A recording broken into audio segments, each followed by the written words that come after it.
Olá, bem-vindo ao canal Líderes de Portugal. O meu nome é Patrícia Araújo e nos últimos anos tenho desenvolvido com estudantes de mestrado, licenciatura, de várias instituições de ensino superior do país, estudos de caso sobre líderes que estão a levar Portugal para a frente. Participe neste canal, subscreva, vá seguindo quem são as pessoas, quem são os líderes que estão a conduzir Portugal em direção ao futuro.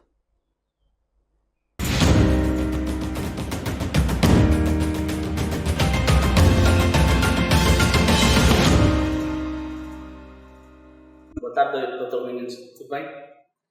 Agradecemos desde já a sua disponibilidade para estar aqui nesta entrevista, no âmbito da nossa unidade curricular Técnicas de Liderança e Comunicação, da Licenciatura de Gestão de Turismo do ISMAT. É uma grande honra que o recebemos para falar um pouco do que o Rui Feres de melhor que é liderar. Como descreveria o seu estilo de liderança? Ora, em primeiro lugar, boa tarde, Nuno e Paulo, muito obrigado pelo convite, é uma honra. Ainda por cima falar para o ISMAT, que foi a minha antiga escola, e passado quase não, já faz 20 anos, contar um bocadinho do meu percurso. É muito simples, o meu estilo de liderança tendencialmente é um estilo de liderança democrático, tendencialmente. Contudo, por vezes, e aquilo que eu acredito é que qualquer líder deve adotar o seu estilo de liderança conforme o contexto. Consegues definir algum momento em que compreendeste que a liderança seria um pilar no teu percurso profissional e arrisco a dizer quais foram os principais desafios que enfrentaste como gestor de equipa? O momento, eu não me recordo bem. Há vários momentos ao longo da minha vida que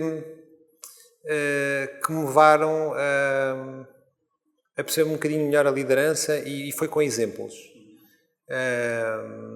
E esses exemplos foi sobretudo com as chefias que tive no passado, em que eu sempre olhei para as chefias e tentei perceber o que de melhor cada uma dessas chefias tinha e tentar replicar isso.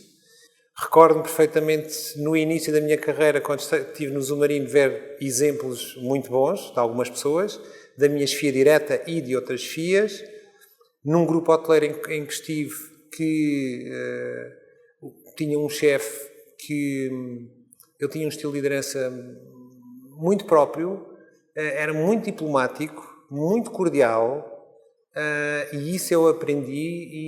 E porquê? Porque nesses momentos, ver como é que eles fizeram e ver a reação das pessoas, é aí que para mim fez o trigger. São nesses momentos de avaliar os comportamentos, as consequências daquilo que cada um deles fez, que a mim me foi dando insights de aprendizagem no estilo de liderança. E daí, hoje em dia, eu acredito que deva ser um misto desse estilo de liderança. E de que forma é que aplicas a inteligência emocional no dia-a-dia como profissional? É curioso, todos os dias eu o aplico. E de uma forma, hoje em dia, mais consciente, antigamente de uma forma muito inconsciente. Mas isso tem a ver, sobretudo, com a nossa própria personalidade. Quando nós temos a preocupação daquilo que nós dizemos e que fazemos, que vai ter um impacto do outro lado, se tivermos essa preocupação do impacto que vai ter do outro lado, então faz com que nós tenhamos também a preocupação e o cuidado da forma como falamos. Sim, um bocado na questão do Nuno, como é que consegues promover a motivação dos teus colaboradores e o desenvolvimento profissional deles? É engraçado e pode ser polémico. Eu acredito, e por experiência própria, que a motivação vem de dentro de cada um de nós. Não são os outros que nos motivam. O que existe é as outras pessoas podem fazer coisas e dizer coisas que nos podem deixar mais ou menos satisfeitos. Portanto, eu acredito como é que se motiva pessoas. Eu, com as minhas equipas, aquilo que tento fazer é, dia a dia, envolver as pessoas, ser honesto com as pessoas, ser transparente com as pessoas, dar-lhes autonomia, delegar competências, pedir-lhes sugestões, tudo isso, na minha opinião, é que faz com que as pessoas sejam mais ou menos motivadas. A melhor recompensa é ver o sorriso e o feedback das pessoas quando é positivo. E, portanto, para mim, isso é que é motivação. Não, é ajudar as pessoas a encontrar o seu caminho para se motivarem dia após dia para crescerem. Que estratégia é que utilizas, por exemplo, em processos de uma mudança organizacional? Eu aprendi com os meus erros. E também com os erros dos outros. Mas, sobretudo, com os meus. Isto para dizer o quê? À medida que nós vamos amadurecendo, nós vamos aprendendo que Roma e Pavia não se construiu num dia. E eu já passei por esse processo que estava numa empresa, era jovem e queria tudo para ontem e não compreendia algumas decisões, porque é que não se ia avante. Porque nós, com a juventude, queremos acelerar os processos. É um processo que leva tempo. É preciso conquistar a confiança das pessoas. É preciso que as pessoas percebam que a nossa intenção é uma intenção positiva. É preciso envolver as pessoas nesse processo de mudança. Caso contrário, as pessoas não vão aceitar essa mudança. E, portanto, é possível. Agora, é preciso ter cuidado com estas coisas todas e dar tempo ao tempo e quando encontrarmos o timing certo, então aí ir aos poucos aplicando alguma mudança. Entre líderes, o que é que consideras essencial entre a comunicação de líderes e equipas? De líder para líder. Na minha opinião, em primeiro lugar, transparência. Honestidade e transparência.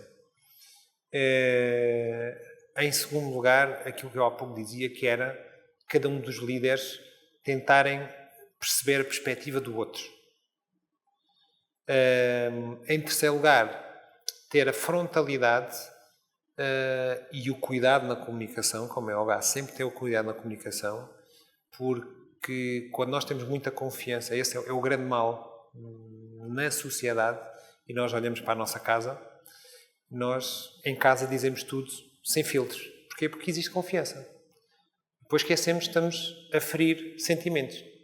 No trabalho é exatamente a mesma coisa. Quando nós temos um nível de confiança elevado entre colegas, nós dizemos tudo sem filtros. E esquecemos que as pessoas têm emoções e sentimentos que podem ficar feridas. E eu costumo fazer um exercício muito singelo, que é colocar, por exemplo, uma esponja ou um esferovite na parede e toda a gente vem com pionés e coloca aquele pionés no esferovite. E depois, passado um tempinho, no final da sessão, peço para cada um retirar o pionés e pergunto se o buraco no esferovite se fechou ou não. O que é que acham que acontece?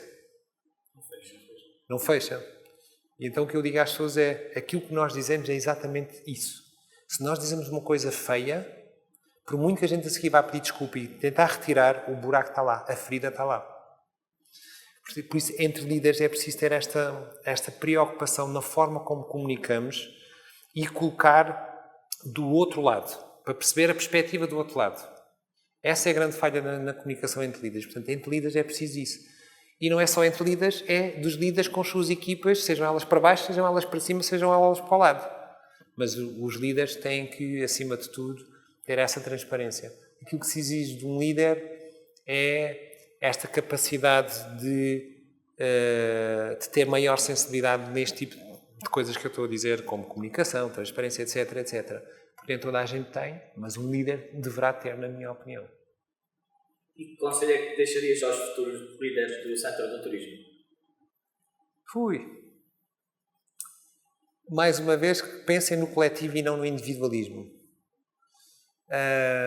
Que todos os dias tenham vontade de aprender.